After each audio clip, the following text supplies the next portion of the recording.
Sino ang pinaka-iniidolo mo at ginaya mo simula nung nag-umpisa ka? Wala. Wala kang inidol? Kahit isa? Ang ginagaya ko lang sa Asta Tupac talaga. Ay di yun ang inidol mo siya. Hindi, sa pagmumusika iba. Iba, wala, yung sarili ko Sa talaga. musika, sabihin na natin sa musika. Wala akong Sino ang inidol mo?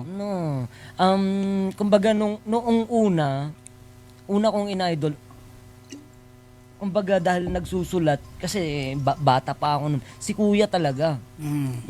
Pero after nung natuto na akong magsulat, wala na akong inibang hindi sarili ko. Pero yung idol talaga sa pagdadala ng hip-hop musika, Tupac talaga para sa akin. Tupac talaga. Siya talaga yun. Hindi, wala. Mismo. So, siya lang ginaya mo simulat sa Oo, siya lang. Si Tupac lang talaga. Siya lang talaga.